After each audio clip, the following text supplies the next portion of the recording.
Então,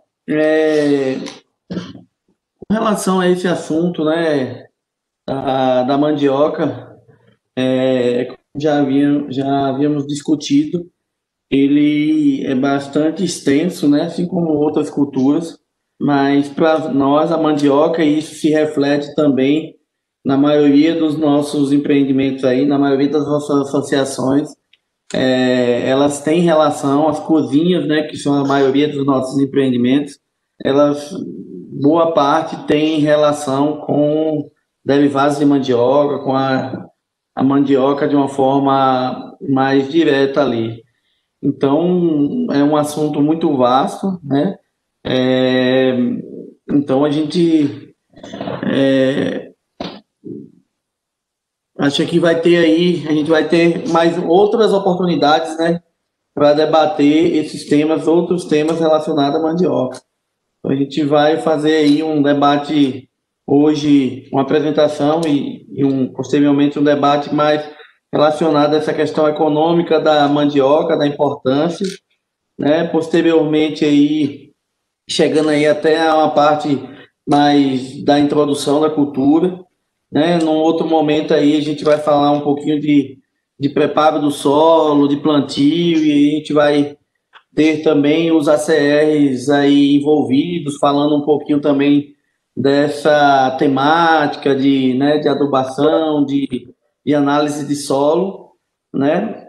E numa ocasião oportuna, né, na chegada das chuvas aí, renovando as esperanças do sertanejo, de nós sertanejos, né?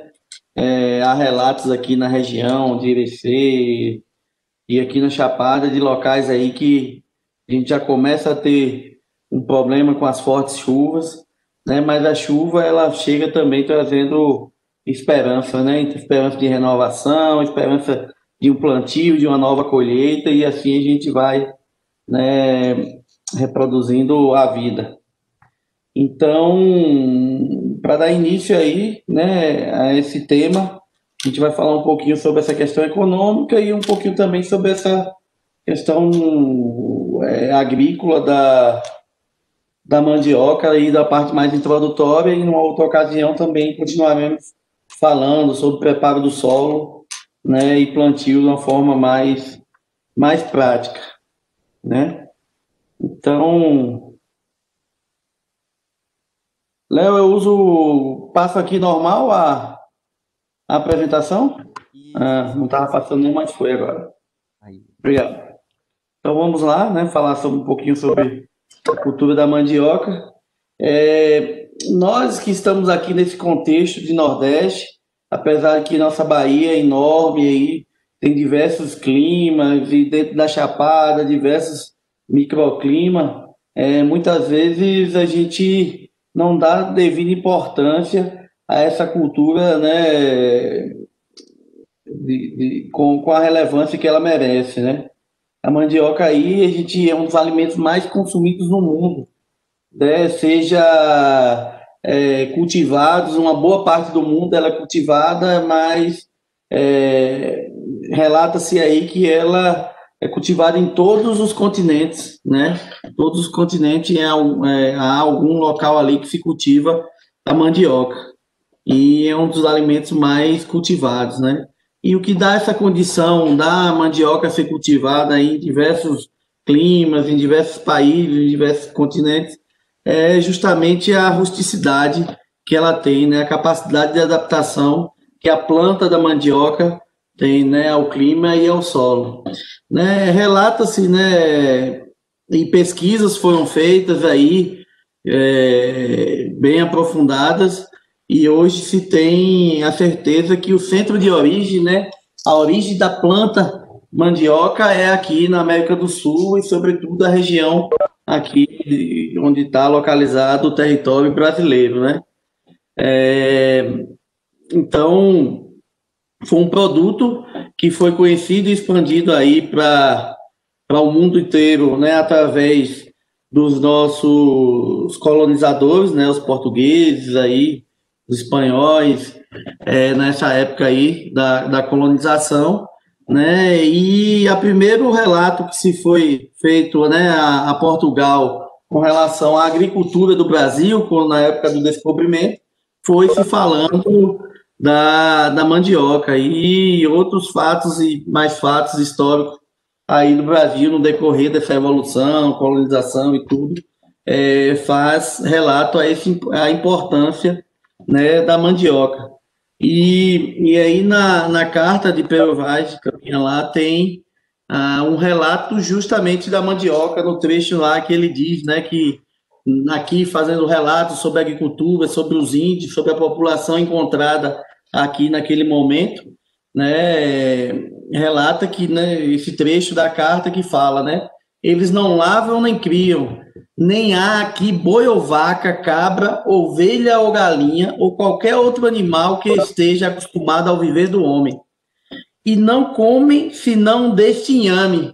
O inhame a gente sabe que é a origem africana, né? Então, naquela ocasião não existia inhame aqui.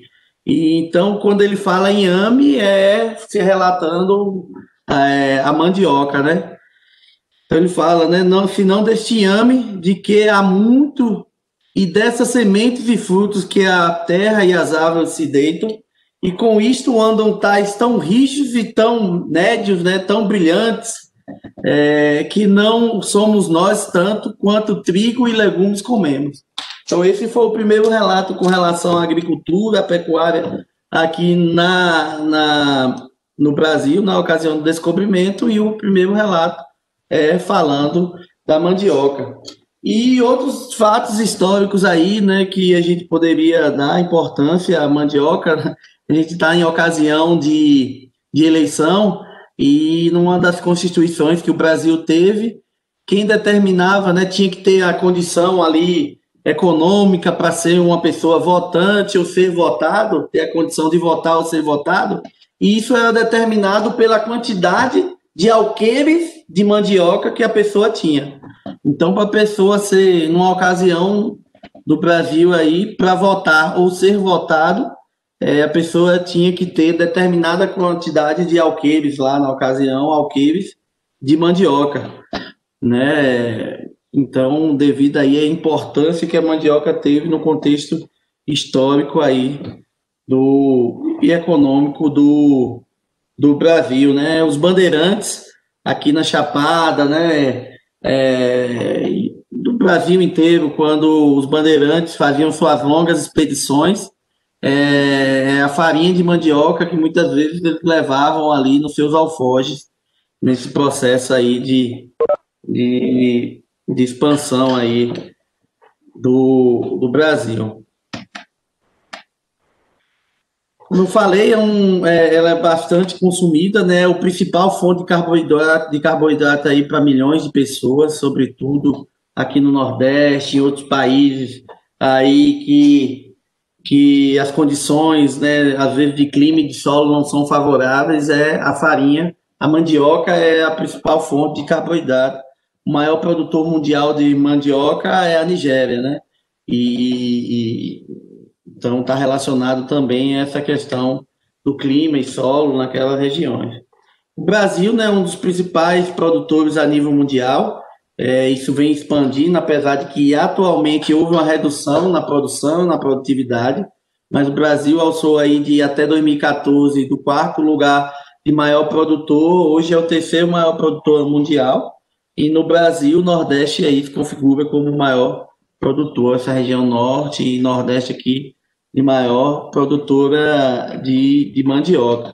Atualmente aí nos últimos dados de safra da mandioca, a produção aí em torno de aproximadamente 23 milhões de toneladas de raízes frescas de mandioca, né? E isso dá uma condição aí em mais de aproximadamente a quinta produto agrícola na escala aí de faturamento, né? Atrás aí de soja, milho, arroz. Em quinto está a mandioca. A região Nordeste aí fica característica, né, pelos sistemas de policultivo. Em outras regiões do país é monocultura. Aqui na região do Nordeste a maior parte né? São cultivos consorciados, sistemas não tão convencionais, né? E atualmente, né, a demanda aí de amido de fécula tem crescido, né, de forma substancial. Aqui na Bahia, em alguns locais já, né, se tentou aí montar algumas fecularias, não obtendo tanto sucesso. Hoje você percebe que a fécula de mandioca que nós compramos aqui, que tem nos mercados, ela é toda de outros estados, né?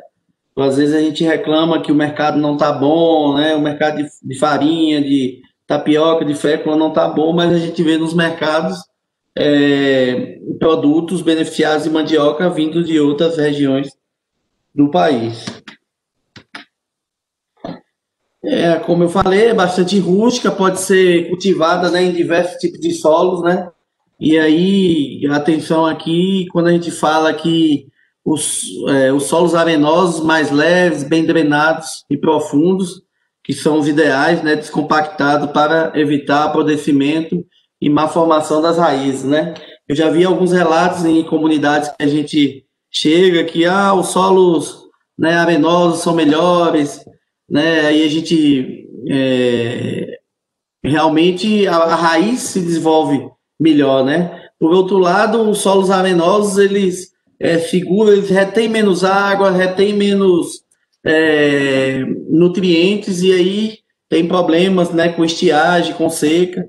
Outros locais onde os solos são mais argilosos, argilo-arenoso, né, que retém mais água, retém mais nutrientes, mas a condição ali de crescimento, de formação das raízes, pela questão da argila ali, muitas vezes não dá condição da raiz se desenvolver ou pode gerar apodrecimento, né? Então, quando a gente vai aí na região de Morro Chapéu, Queimada Nova, ali a gente tem em alguns locais o solo mais argiloso. Quando a gente chega aí na região de Morrinhos, de uma área mais argilosa, mais tem a área também que o pessoal planta mais próximo à região alta ali da serra, que são solos mais arenosos, e aí o pessoal fala que é melhor para o desenvolvimento da cultura, mas é relacionado a essa questão aí da formação do solo, né, e da disponibilidade de água e de nutrientes. Aí, como eu falei, nos solos arenosos, os teores de nutrientes, né, que são mais exigidos aí pela planta da mandioca, fósforo, cálcio, magnésio, potássio, zinco, são baixos, né, e são mais propensos a problemas com estiagem, por isso que eu falei, né, vamos pensar assim como uma caixa, o solo uma caixa, essa capacidade de reter água e nutrientes nos solos arenosos, ela é menor, né, no solo argiloso ela é maior, mas por outro lado, né, a raiz de mandioca consegue se desenvolver melhor nos solos arenosos pela questão estrutural do solo. Como eu falei, ela é cultivada em todos os continentes, né, aí ao redor do mundo. Em função do tipo de raiz, a mandioca pode ser classificada aí de mesa, né, quando ela é consumida in natura, e aí aqui no Brasil é chamada de diversas formas, macaxeira, aipim, mandioca de mesa, né? E para a indústria, né, é transformada principalmente em farinha, para a questão alimentar, fécula, né? E aí são utilizadas em diversas atividades aí, que às vezes a gente nem sabe, né? Os cremes dental tem produtos derivados de mandioca, as colas, embalagens aí biodegradáveis, na mineração, naquelas brocas de perfuração, de mineração, né, na farmacêutica, tudo isso tem derivados de mandioca e muitas vezes a gente consome e não sabe. Todo dia a gente faz uso de creme dental e alguns talvez não sabiam que tem ali naquela composição fécula de mandioca. Aí só para ilustrar um pouquinho, como a principal meio de propagação da mandioca não é a semente, não são as sementes, né? Então, as flores, a semente, o fruto e a semente da mandioca é praticamente esquecido. Acho que talvez algumas pessoas nunca viram a inflorescência ou um fruto da planta mandioca, né? Porque o principal meio de propagação é as manivas, né? E isso também dá uma condição melhor né, de transferir a genética ali da planta. No caso das sementes, tem toda essa segregação, né, varietal aí que às vezes atrapalha, mas também é fruto do melhoramento genético, né, matéria-prima para o melhoramento genético. Mas a gente não dá tanta importância porque esse principal forma de propagação da mandioca é a maniva, né?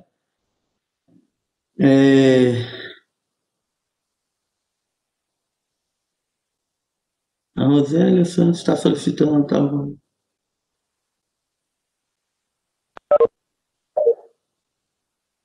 Ixi, o que foi aqui que deu, Léo?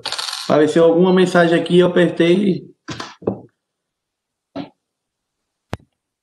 Foi para anotar. Tenta utilizar o barra de espaço para pular o slide, será que vai? Não foi. Tem que ver onde está para você a opção de anotar, para você clicar novamente e parar de anotar. Já foi. Oi, aí, voltou normal. Pronto. Aí também o fruto, né? Talvez alguns de vocês nunca tenham visto um fruto aí da mandioca, da planta, né? A semente, mais ilustrativo aí. Bem, aqui é um dado de 2014, nós vamos falar posteriormente um dado mais atual. Eu deixei esse de 2014, que é para a gente ver algumas questões interessantes sobre produtividade e também dessa evolução do Brasil dentro do contexto mundial aí da produção de mandioca. Como eu falei, o maior produtor hoje ainda é a Nigéria, né, com a produção aí de 54 milhões de toneladas, né, uma área colhida aí de 7 milhões de hectares, né, mas a gente vê que a produtividade é muito baixa, né, uma das menores produtividades. O que dá condição à Nigéria de maior produtor é a quantidade de área plantada, né, e não a produtividade. Quando a gente vê na Tailândia, a quantidade de terra plantada, 1 milhão, né, de hectares, e ela é a segunda com 30 milhões de toneladas, né? Então a Nigéria ali tem uma tecnologia de produção muito baixa, né? E a gente fala assim que na Nigéria, mas no Brasil, quando a gente vê aí, na ocasião 2014, era o quarto colocado com 23 milhões de toneladas. Então a gente alçou aí ao terceiro lugar não pela maior produção, mas sim pela queda na Indonésia aí de terceiro colocado de maior produtor. A produtividade do Brasil, vocês percebem também aqui nessa última coluna, que é baixa, 14. Atualmente ela caiu e caiu muito, né? Essa questão da produtividade no Brasil, ela sempre girou aí em torno de 12, aumentou para 14 e hoje, segundo aí a Conab, a produtividade da mandioca no Brasil, ela está bem baixa. Aqui uma tabela de 2020, né, bem atual aí, de setembro de 2020.